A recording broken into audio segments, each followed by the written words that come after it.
Welcome to Project Recovery, a podcast about addiction. More importantly, it's about recovery. I'm Casey Scott. That's Dr. Matt Woolley, and we've got another exciting episode. Absolutely. And you brought some research, and it's actually a paper on research, or it's a research on research? I'm going to tell you a story about research. Okay. But before we get to that, when you're in the world of recovery, and we've talked about it before, we've actually done whole episodes on them, on stupid memes in recovery that aren't actually stupid. Yeah, you seem to be a fan. Like the one that I get my memes through you. Like one that's very popular in recovery is, if nothing changes, nothing changes. Yeah. Which sounds stupid. It might be a typo. But it's really true. Yeah. If nothing changes, then nothing changes. You cannot deny the truth of that. And then another one is the definition of insanity. Doing things over and over again, expecting a different outcome. Yep, that's classic. But that is so important when it comes to the world of recovery, because there's so many times you're in your active addiction and you'll get sober and you'll be like, hey, I got it figured out this time. Right. And then you don't do anything different. Right. And you find yourself again broken and rock bottom. So in the stages of change, you might be bumping back and forth between pre-contemplation and contemplation. Yeah. But you're definitely not to action. Yeah, you're not to action. And so you don't really do anything different. Another one that's big, because I follow a lot of like recovery pages on Instagram and Facebook, and that's where I get my news. The one that's really going around right now is hurt people hurt people. Yeah. I mean, it sounds... Wait, could we just repeat something and make it sound like intelligent? Well, no, but I think if it's... It seems to be the theme here. I know, but I think what you do is if you boil it down to its essence, that it's so true. It sounds corny. It sounds just something that you would hear. But it is a very basic truth, and yeah. you're right. And so it's also a play on words there. In the world of recovery, how many people have sat in this chair right here and got into their addiction or stayed in their addiction because of trauma, because they're hurt? You know what I mean? I actually don't know the percentage out there in the world, but on our show, it's been really high. And so what do they do in turn? They hurt other people because they're hurt. And so it's just this vicious cycle. And it now re-emphasizes that addiction is not just a singular disease, it's a family disease. That's true. You know? Absolutely. And so, but the one I saw today... Everybody suffers with it. And I was going through my stories. There's another meme coming? Yeah. Okay, I'm excited. So I was going through this, and this one really hit me today, and it made me think. And I was going through my stories. Those reading your stories? Well, no, you watch stories. It's Instagram. Okay, yeah. And stories, Dr. Matt, are the little circles up above the Instagram page. And so if you click on them, I have a hard time wanting to click on those. It's 15 seconds of insight into these people's lives. And so you're checking insight might be generous, but okay. Well, I found one from my good friend Blake Red. Okay, Blake, I bet his is good. And it said, either you keep going or you quit. Both are going to hurt. Was there more, or was that the end of the story? Okay. Well, at the end it says, read that again, but I didn't want to. Yeah, 15 seconds is all you can manage. Right? Yeah, and so, but it's so true. So say it again, because I wasn't listening. Either you keep going or you quit. Both are going to hurt. Both are going to hurt. Okay, yeah, I get that. But the implication is one leads to a good outcome and one doesn't. But they're both going to hurt. Yeah. And so you've got to sit down, and that's when it comes back to you want addiction. Your pain to be productive? Yes. Or not productive? You're the one that says resistance promotes growth. I do say that. And resistance... is that a meme? No, it's not a meme yet. How do I make it a meme? I don't know. Do I have to do a picture? Did you say it twice? I could.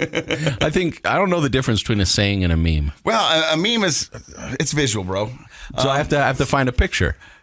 Well, yeah. Okay. Yeah. I'm going to think of this. I'm going to make my own meme. Okay. I'm serious. I'm going to make a meme. I'm with you. I'm bringing it in. Can we get back on point? Yeah. Either you keep going or you quit. Both is going to hurt. And how does that relate back to the recovery world? You're right. Is that a quiz? Because I'll tell you now. Because there's so many times when people come up to me and they want me to talk to their loved one. They want me to talk to somebody who's battling addiction. Yeah. And my answer is, do they want it? Yeah. If they don't want it, then it's not going to take. Yeah. And so they either have to keep going, and it seems like right now they're quitting. And so we've got to figure out a way to get them to keep going, because that's the only way through this. I have a thought. And hopefully this is cool with Blake that I add to his meme. And now Blake's not in recovery. He's just a friend on my Instagram. I think he's probably awesome, and it's a great meme. Yeah. And hopefully he's cool with me adding to it. So I would say the quitting pain also includes hopelessness. When you quit, you become hopeless. But the continuing pain, the not quitting, creates like optimism and positivity, hopefulness. Yeah. So one's going to carry you through and one's going to keep you discouraged, huh? I like it. Is that like is there a meme 2.0? Can we do that? You do whatever you got to do. I mean, there's a lot of times that I'm in the gym and the guy next to me will be like, feel the burn, feel the burn. Now, the burn's a good thing, bro. Yeah. Because that means you're pushing through. You want to feel the burn. Okay. Is that a meme? No. Oh, okay. I don't I didn't say it twice. It is. All right. So, but I think it's good pain versus bad pain. When it comes to addiction and recovery, and I get questions about it daily, and that's what I tell people is you've got to want it, and you want to keep pushing forward. And there's going to days you're going to want to quit. What I love about this show is every week we have personal examples of that. And people who have overcome some of the hugest obstacles ever, and now are living fruitful, wonderful, amazing lives. Yeah. And that's what this podcast does, is it focuses more on recovery than the addiction. Now, unfortunately, to get to recovery, you have to go through the addiction. But we want to show people that it's possible. And that's what this podcast is all about. Definitely. So your paper says what? Oh, my turn? Yeah. Okay, it's not a meme. It's just research. Okay. So here's the story. I'm telling you a story about some research. Usually I come in, I tell you some research. It's usually negative about marijuana, and then somebody has a problem with it. Now, do you think the majority of people out there, as soon as they hear the word research, they tune out? Yeah. Yeah, definitely. Why do you think that? Because research can be spun in so many different ways to prove whoever's point they want to. Because it's effortful to read it, and not everybody thinks that way. But we're going to make it fun right now. I'm going to tell you a story. Right. So this happened this morning, true story. One of the people that was going to come in and see me was a few minutes late, so I had a few minutes. I was looking through research topics. If one jumped out at me, I thought, oh, maybe I'll bring it on to the show today. And the title of this one was Cannabis and Schizophrenia, Implications in the Legalization Era.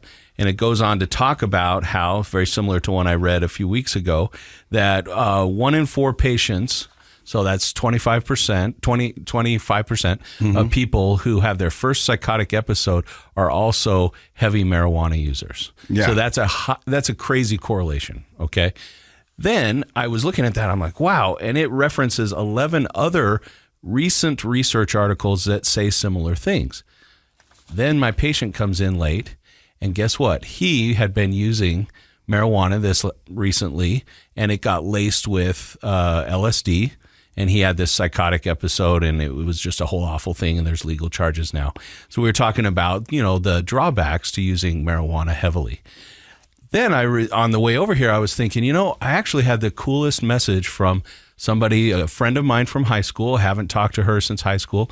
And she had mentioned that she listens to the show and that she appreciated that because that had been a similar experience with her son who struggles with mental health, specifically psychosis and marijuana use.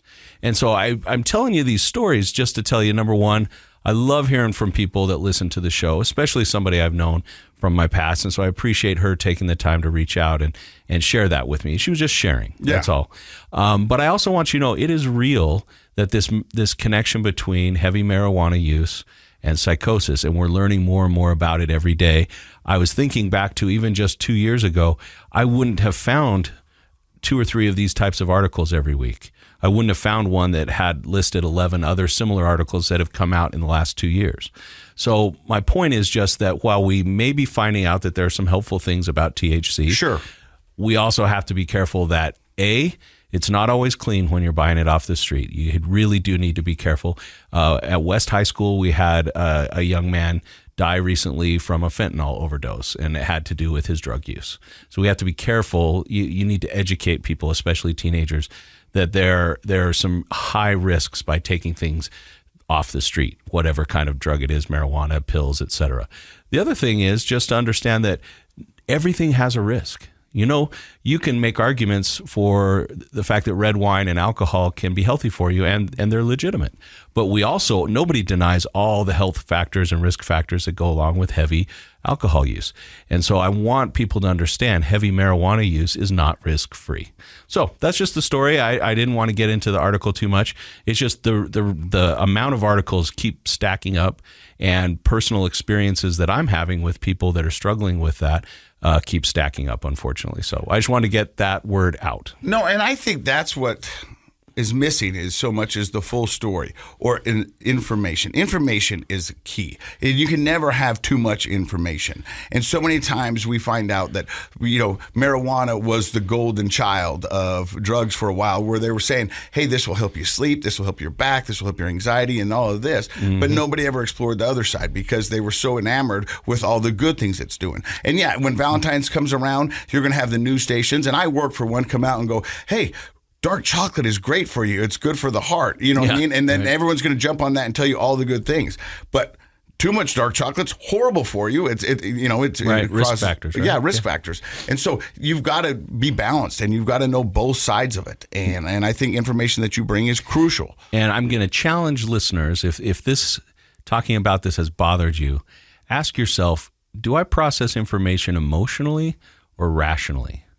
That's a really important thing to know about ourselves. We all do both, but when you hear something you don't like, do your emotions take over and close your ears off to hearing new information? If it might, then you might want to rethink like, oh, what's that about me? Why do I get defensive? Well, I think recently in the past 10 years, news has been delivered emotionally and not rationally. Sure. Yeah. And that's why when you said, you got this research, most people think, is he just spinning this for his own gains or his own insight? Yeah, because social media is just the example of our day of that, right? Yeah. So I appreciate it, and I like it, and I think that's a good challenge for everybody out there. Yeah, think about it. Like you asked me, why do I like research? Because it allows me not to be emotional. It allows me to contemplate and think like, okay, what is this data trying to say to me? And I'm not going to let somebody else disseminate it to me, because they might be spinning it, like you're saying. If somebody's a research head like you are, is there like a place to go? I know you always mention some book. Well, the easiest thing would be you can do scholarly articles on Google. And so there is a button where you switch from regular Google to scholarly articles. I can't say that apparently. And you can find links to real research that way. Most libraries also have free access to research articles online as well. But you could start with the Google Scholar articles, and I think that's a great place to start. Josh, libraries are like Google, but it's like a brick and mortar store, and you go into it, and they have all the books and the information up on the walls. Yeah, he looks confused. He just looks confused.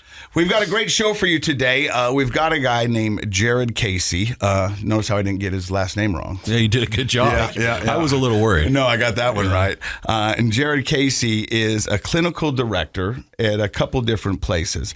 But before we find out about that, how do we get you on our podcast? What brings you here? I was invited by a good friend of mine, John Red, to come talk with you, and he loves your podcast. He loves what you're doing. He believes in what your cause is and helping people get informed. So do you have an addiction? Are you in recovery? I'm not in recovery from your traditional means. I mean, I've struggled on and off with pornography addiction throughout my life, especially teenage years and early in my marriage. And it was pretty devastating in all aspects of relationships. And how did you get in to be a clinical director? And for those who don't know, what is a clinical director? So a clinical director is who kind of runs the program for addiction recovery programs like treatment centers and makes sure that it's clinically sound, making sure people are getting the right kind of care. And so now you're one of those at two different places, or no? Yeah, so I started out as clinical director for I Am Recovery in Cedar Hills, and that's kind of my baby. I helped build that up for the last 7 years. Then I moved to Morgan for various reasons, mostly for family reasons. And I'm taking on an opportunity to be a clinical director for Reprieve Recovery now. And that's the new one that just opened up in Morgan. It's an all-women's facility, opened up just about a week ago. Currently, he's got about 2 clients. How many people can it house? 8. 8. And what's unique about having just 8? Well, it's what we were approved for. That's one reason it's unique. But secondly, it's also a nice niche group. You get to work with tight relationships and help people in a smaller setting. I would think if you are the person that needs those services, being in a small cohort of 8 people would just be ideal. It is ideal, as long as you can stay close to full. It's a little tougher to do a group with just 2 people. And, he says something about keeping full is because what you don't understand, and this is the problem that I have with the recovery community, and not just in Utah, all the way around, is that it is a business, and it is helping people. And you've got to find that balance, because if you've got an empty house, you've still got to pay a therapist. You got to pay a clinical director. You got to pay a night staff. You got to pay a chef. You got to pay your house bill. You got to pay your electricity. And if nobody's there, how do you do that? You go broke pretty fast, actually. And so how do you and that's the dance. And, do you want me to tell you the answer? Yeah. You pass laws to have government subsidized so that the government helps pay for these important services. Now, right now, does insurance pay for some? And for some people it does, and some people it doesn't. I know the answer to that. Yeah, it's a tricky balance, because insurance will pay for some. And if you have in-network contracts, typically they'll pay a little bit more consistently. If you don't have those contracts, it's not as consistent. So it's definitely juggling. And on the state side of things, there are state programs that pay, but usually pay insufficient to even cover the staff. They're not sufficient. They're not good enough. Or they funnel the money to the same players. And the reason I'm saying that is not just to promote a socialist idea, but the idea is that when we reduce addiction in our communities, then we have more people that are available to work and rebuild and add to our communities. So we've seen time in, time out, people on this show doing such amazing things because they are clean and sober and in recovery. And I think that as a community, that would be a wonderful place for a lot of our resources to go, because those people give back just by whether they're running a nonprofit or they're just working a full-time job. Now they're paying taxes. Now they're a citizen who's giving back to the community. It pays back. And I don't think a lot of people understand that concept. All right, let's go back to your story, Jared. Casey doesn't want to talk about politics. I do want to talk about politics. No, I don't. I'm not very good at it because I'm not smart. Let's take a break. When we come back, let's find out how Jared started his career in therapy and ended up becoming a clinical director. You're listening to Project Recovery. We'll be right back.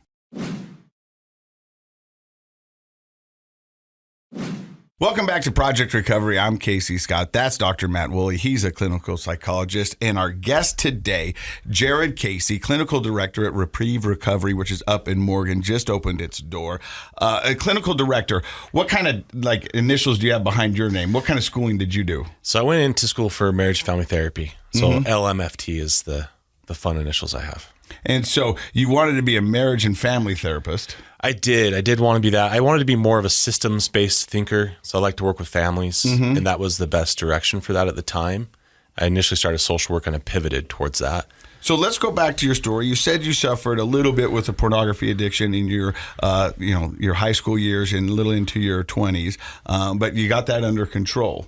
It's come back and forth throughout my life. Like, it's never truly been fully under control. I think it's something I've had to learn to cope with and include resources, like include my wife and include family and support systems to help me work through it.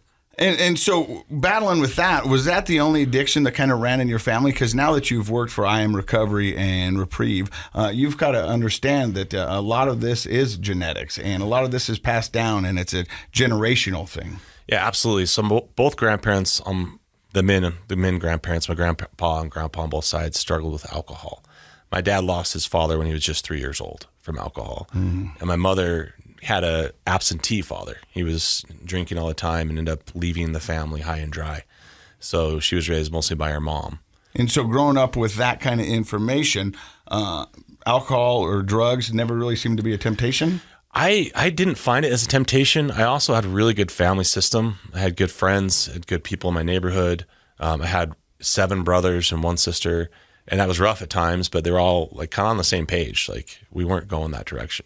Anyone in your family struggle with it? I did have one brother who struggled with it. It was openly struggling with. I think I had another one, maybe 2, that was more hidden. But he struggled with it all through high school, and he was really rebellious, and the whole family was kind of turning against him. I was kind of a glue kid. I wanted to be part of his life. I always tried to put everyone together and be a peacemaker. The youngest of 9. I just kind of witnessed it all. And I was getting called into the family arguments to try to solve problems when I was like 10 years old. So that was kind of a common piece in our family. And he inspired me, though, because he did go get clean and sober and totally pivoted his life. He became a social worker. And later in life, when I needed to get out of my own head and find some support, I found some information from him and went that direction. So what kind of information? What were the kind of things that led you down this road? Because I think it takes a certain person, Dr. Matt, to get into social work, to get into therapy? Because I've said it so many times, like your day is filled with every day people sharing their bad days. Yeah, it can be. Yeah. You know, and for you to help them kind of go through that information and make some sense and then point them in the right direction. I mean, some days you have some really heavy days. Yeah, I think, I'd be curious to hear what you think, but I think especially with social work, it probably has a lot to do with personality styles of appreciating and enjoying that connection with other people, being very other-oriented, being a naturally empathic person who can kind of feel the struggles of others and also feel the joy of helping people. That's not to say if you have a different kind of career, you're not that way, but I think that would be fairly common amongst especially the social work crowd, and not ever, caring about making $1 million, because as we know, people in mental health, we don't make a ton of money. Yeah, for me, I was pretty miserable. I was doing a lot of road sales. I was traveling to Canada, not being around my family very often. I had a lot of personal struggles with my relationship with my wife and parenting, just trying to figure out how to be a parent. I look back to my own childhood and looking at how my parents raised me and how my family dynamic was. It was pretty disconnected in a lot of ways, and I didn't know what I was doing. And instead of doing the smart thing and hiring a therapist, I'm like, I'll go learn how to do all this stuff. So when my brother was happy and content and feeling fulfillment in his life coming home from work, and I was miserable and sad, and my marriage was falling apart, and my kids' relationships were really struggling, I thought, I got to figure this out. So I chose to go to school after, hitting rock bottom. Went through 2008 and bankrupted myself with all the real estate stuff. And I went through probably half a decade of depression, just feeling horrible. So what you're talking about is similar to the rock bottom that an addict, finds himself in. Yeah. But you were emotionally, spiritual, and this kind of career rock bottom. I was bottoming out in all those areas. My marriage was struggling. My family's health was struggling. Everything. Like, I'd kind of given up. Like, I didn't even file the bankruptcy paperwork for like 5 years. I was like, I'm just a loser at this point. I've got nothing left. Like, why even try? And that really stung. Like, I was noticing that my kids and I were disconnecting. My wife and I were disconnecting. My career was going nowhere in sales. It just felt unfulfilling. So it took a lot of that pain, like kind of what you're talking about earlier, to recognize that I just wanted something different. So you find yourself wanting to be a social worker. Yeah, it's weird. I've always been someone who people come to talk to for advice, and I'd always been a good connector with people. I just didn't have the tools. I didn't feel like I was the right person at that time. And my brother was like a model for growth. Like, he seemed the happiest, and he had been in the worst. So you get your degree or certificate to be a social worker. And how long do you do social work for? So I go to get my bachelor's degree, and I find out in Utah that doesn't do much. So it's kind of like a catch-22. I'm like, all right, I finished my bachelor's, like, I can't get any jobs. And just so you know, a bachelor's degree in psychology is the same thing. You're not a psychologist. You can't really do much of anything. Yeah. So you have to go to graduate school, yeah. So I go get my graduate's degree, and I'm halfway through that program, and it's horrible. I mean, it's hard. It's good work, but it's really hard to manage a job. I've got 5 kids. I've got this school at night, and I'm about ready to be done. I was about ready to quit, and I go in the elevator to go to my school. That's the 3rd floor, and the door's open, and I just don't get out. I'm like, I'm done. And my buddy, whose name was Paul, he was going through the program with me. He's like, "Are you coming?" I'm like, "Nah, I can't do this anymore. I'm done." He's like, "Let's talk." So we rode the elevator back down, and he talked to me for probably an hour. We missed class that night, and just kind of sat out there and went through all the things I was struggling with. And he's like, "You can finish this." I was like, "Okay." So with Paul's encouragement and my cohort, we had a good cohort of friends that went through the program together. I finished that level of schooling. And then I started doing the actual work, going to see family therapy. And I was blessed to be able to work with a lot of groups.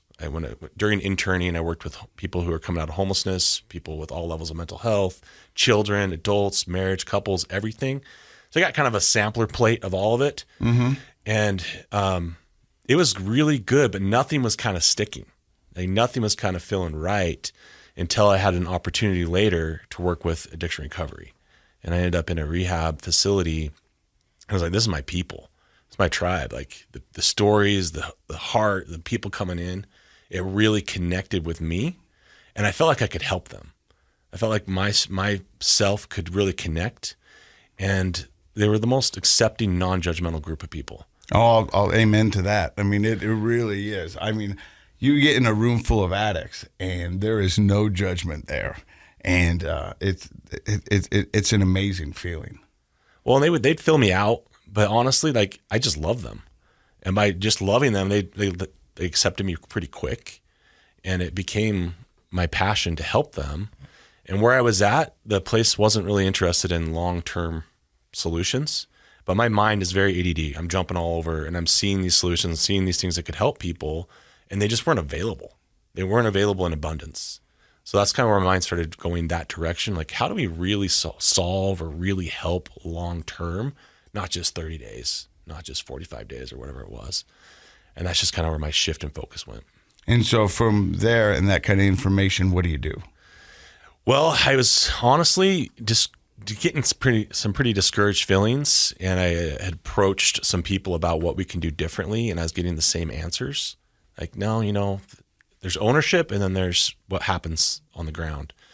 And a lot of times those don't mesh. They don't mesh. They don't always mesh. And I just kind of took a leap of faith. I found someone who was willing to bet on me, and we started I Am Recovery, and it was a massive uphill battle. Opening our first house, we had basically the equivalent of picketers, people with their pitchforks ready to kill us. And, we had lawsuits type stuff starting to happen, and neighbors harassing my clients that were there. And it was like, do we really want to do this? There's so much opposition. Why do you think for the listeners, I mean, I think I know, but like in your experience, because you've been on the front lines, why do communities push back so hard on this? I think it's a lack of understanding and education. People are people. People see addiction sometimes as this black mark that they're going to steal from me, they're going to rob from me, they're going to hurt me. Mm-hmm. Why in my community? I mean, the neighbor at the one house said, well, I like what you're doing, but can you do it somewhere else? It reminds me of this comedy bit that George Carlin had. He was this wonderful comedian and very smart, and he came up with this acronym, and it's called NIMBY. And NIMBY means not in my backyard. He goes, everybody suffers from NIMBY. You can get a group full of people and go, hey, you know what we need? We need more prisons. And everyone's like, yes, we do. Yes, we do. We found this spot.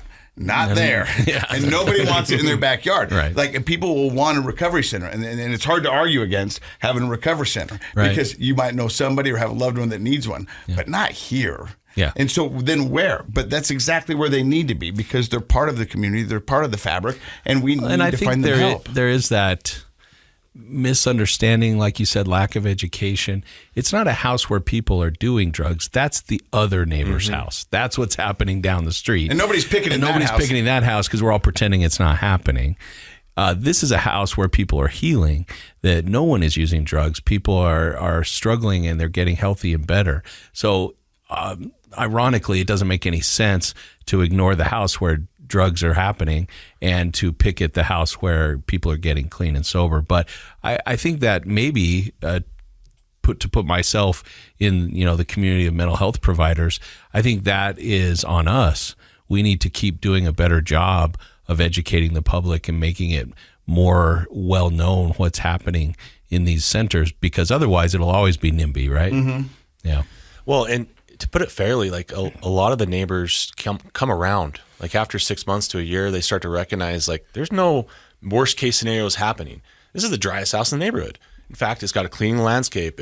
There's kind people. They're doing service in the community. They're going and cleaning up the parks. But usually after about a year, like they want to help. Like they kind of turn their attitudes around. I love they that. want to be part of it. Well, because it becomes a resource for the community, because once again, there's not a playbook out there. And so if you know somebody who's struggling, the neighbor might be go, I don't have that answer, but there's this recovery center in my neighborhood. Let me go knock on the door and talk to them and see if they can point me in the right direction. Yeah. I love that, because most of us, our experience with addiction is negative. Most of us, we have a family member or a friend who is suffering or has passed away, who has been homeless or lost their jobs because of addiction. And so that's the only experience people have, is with people who are struggling in active addiction.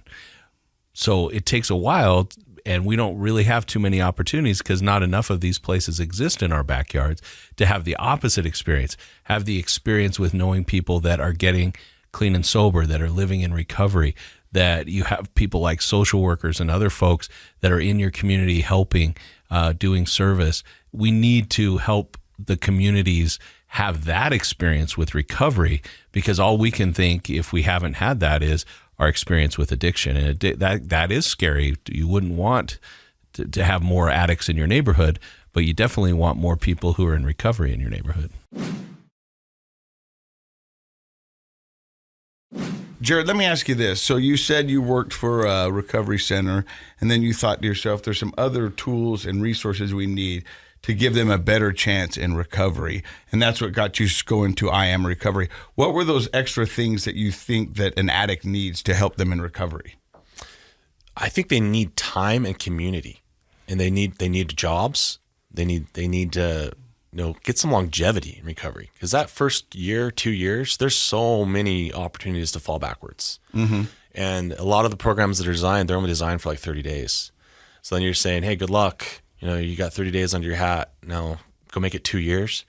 And it wasn't until one guy came in that was in recovery for about 2 years. He came into the center I was at, and his knuckles were tight, and he was speaking passionately about his work he was doing. And he was so energetic and wanting to do good, but he was still so nervous and anxious.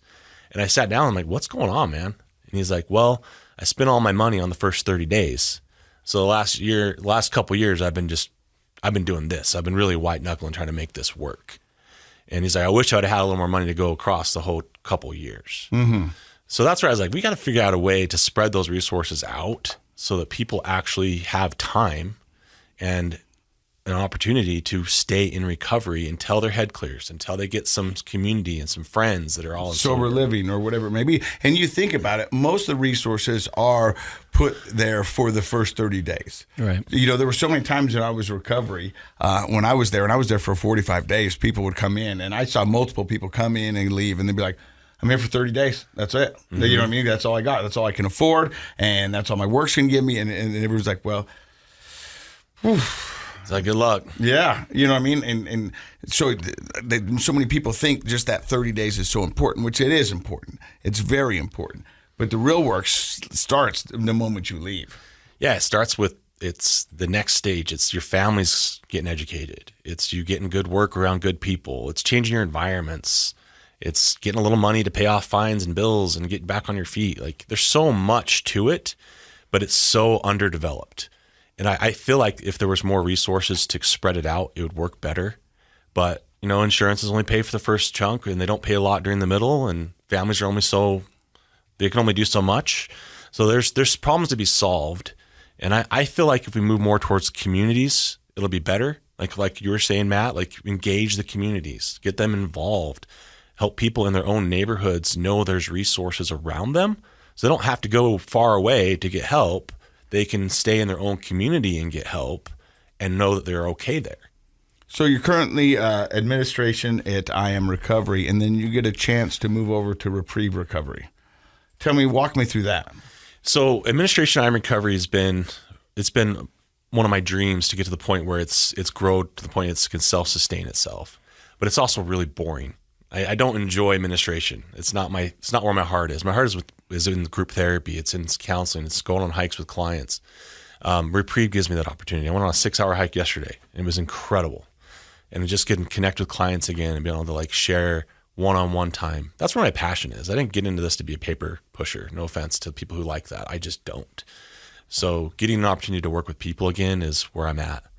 Can I make a comment about that? Because you asked him earlier, what does a clinical director do? And so in any healthcare system, we have clinical directors or hospital administrators, people that are helping run the show so that the clinicians can do their jobs, right? So like at the clinic I work at the University of Utah, we've been really lucky to have some fantastic clinic directors, and they make sure the lights are on and the bills are getting paid and the phones are getting answered and insurance and all of that. And they run all that so that those of us who provide care can sit there and work with patients and not have to be distracted with all of that. But I've found the very best clinical directors are people who love to be with the patients. And often, at least in my experience at the University of Utah, has been that a lot of our directors are social workers. a few psychologists, but mostly social workers. I don't know. Maybe we don't know. We can't handle all that math stuff. But the social workers do a great job. And my favorite ones are the ones that say exactly what you just said.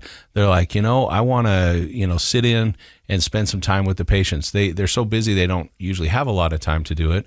But that's how I think a mark of a great clinic is, where you have the people who are in charge of the business end are also people that understand and love working in the healthcare side. Thank you. So now you're over at Reprieve, and for those who don't know, it just opened up. It's an 8-person bed in Morgan, Utah, a little small community where you had some problems. It's really the best community in Utah. I don't know if people are aware of that. Don't tell anyone that. Yeah. But you had some problems getting it started there, and now you're up and running. What does Reprieve look like? I know it's a women-only facility.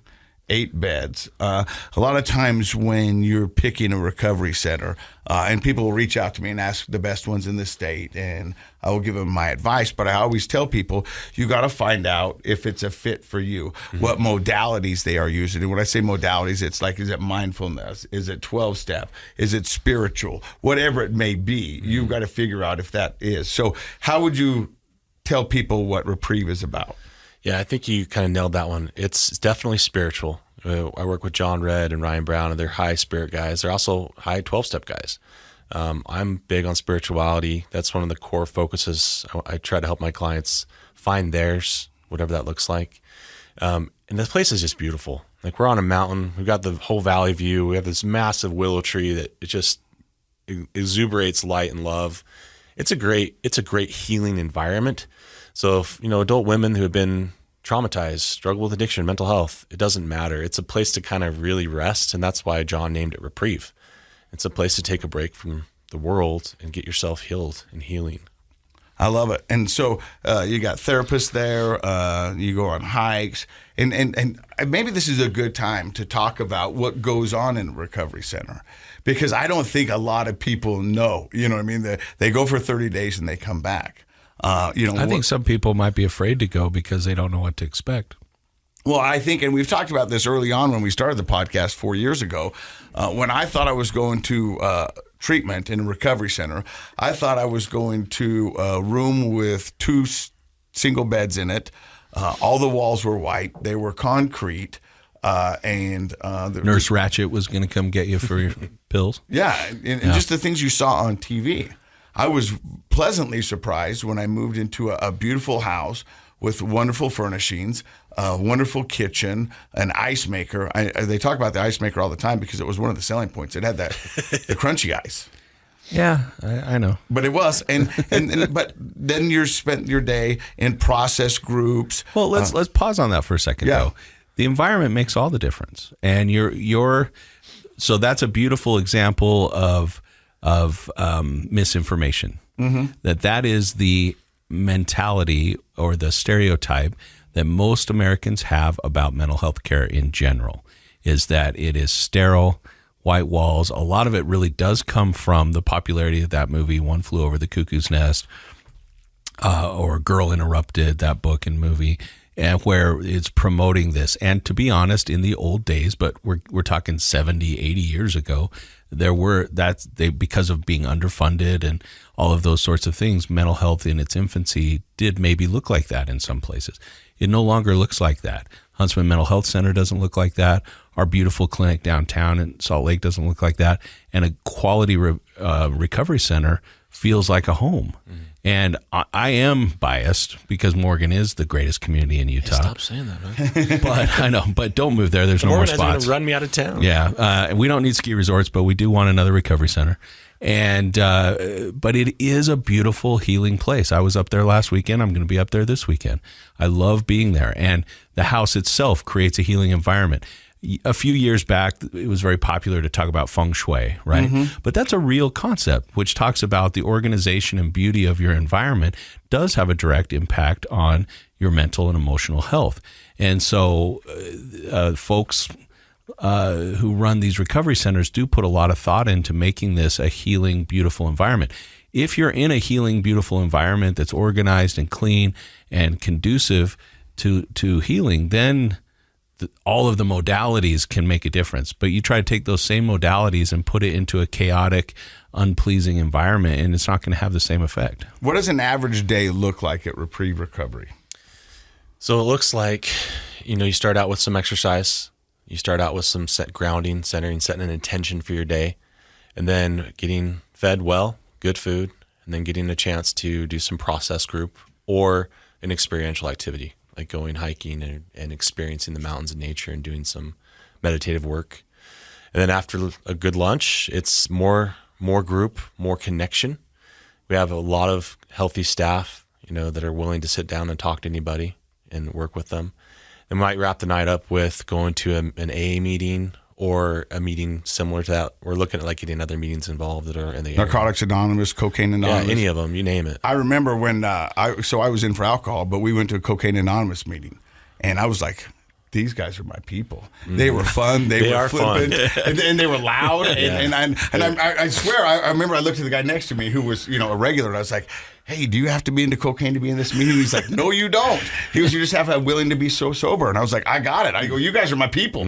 I like you guys. I love the NA people. Yeah. And once again, every home group, every support group is going to have a different feel. You've got to find one that matches your personality. Goodness of fit. Yeah, good fit. Well, one thing I tell you, we're non-punitive. We're always going to be looking for a positive reinforcement or solution, trying to help people uplift and see what their thoughts are doing and change them to more of a positive outlook.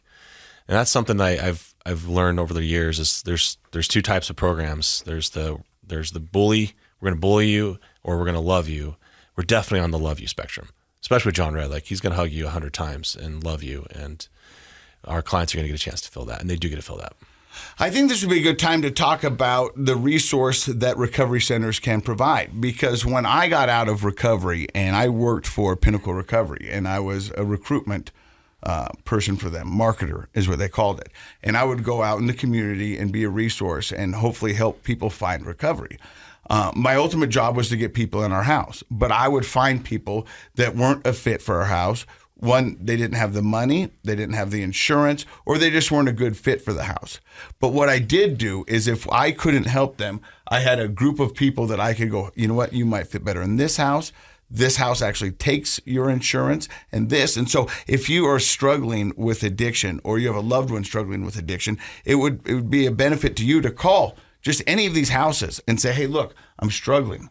What can I do, or where can I go? So you brought up a good point earlier, Casey, that it's these recovery centers are there's a service oriented goal. We want to serve the community, help people get well, but it's also a business, and they have to keep the lights on. But here's a significant difference between this and the other businesses.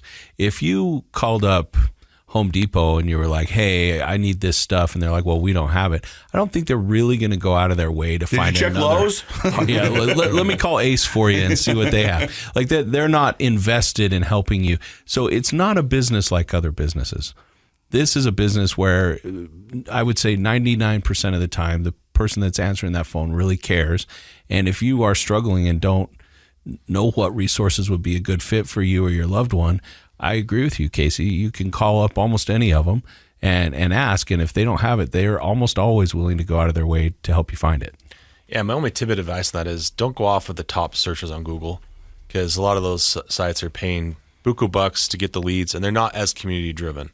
Yeah. I find that if you're willing to do a little research, call a few of them.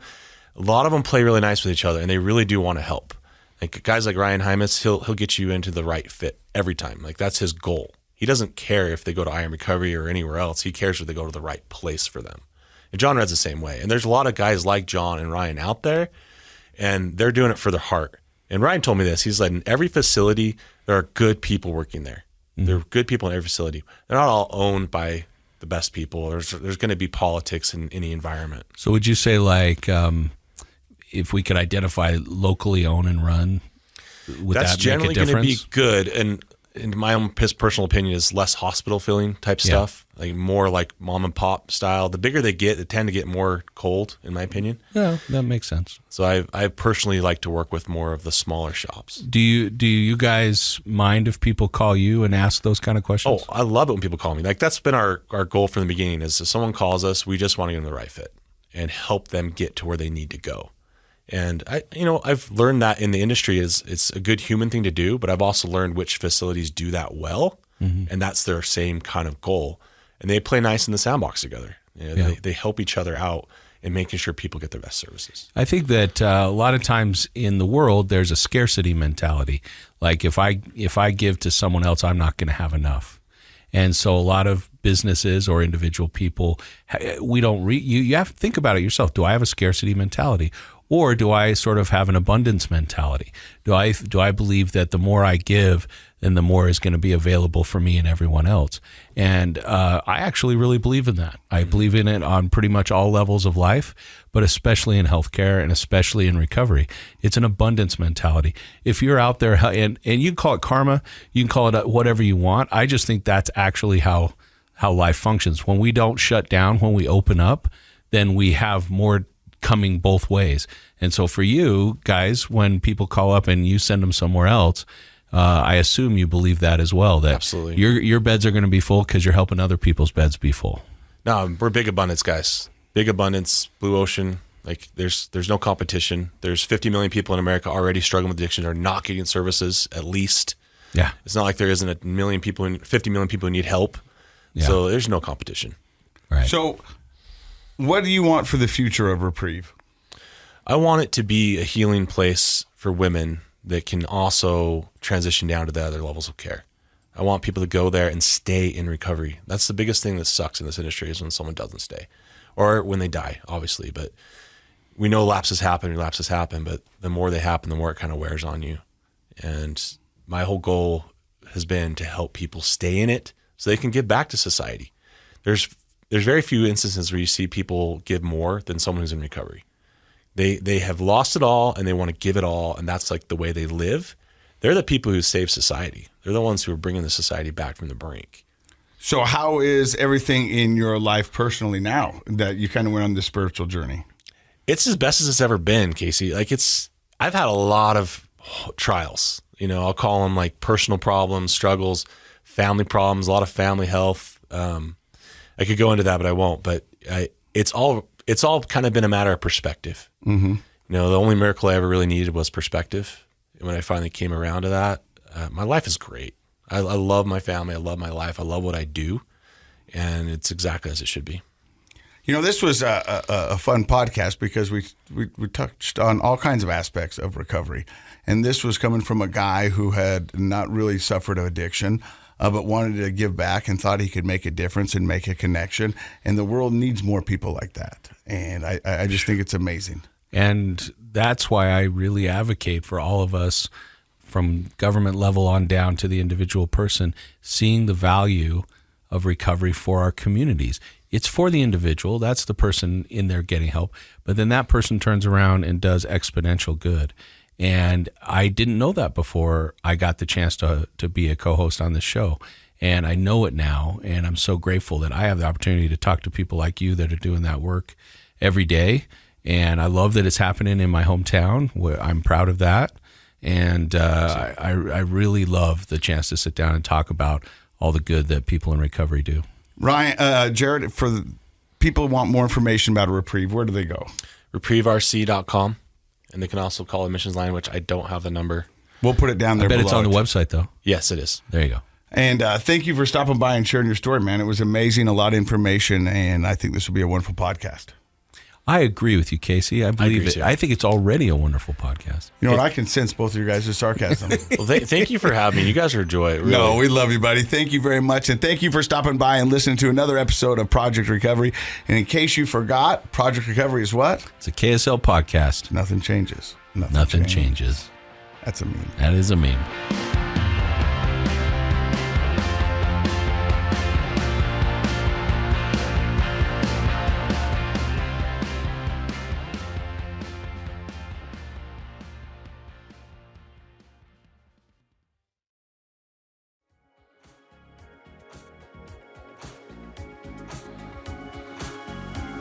The contents of this program are for informational purposes only. The program is not intended to be a substitute for professional medical advice, diagnosis, or treatment. Always seek the advice of your physician, licensed therapist, or other qualified health provider with any questions you may have regarding a medical condition. Never disregard professional medical advice or delay in seeking it because of something you've heard on this program.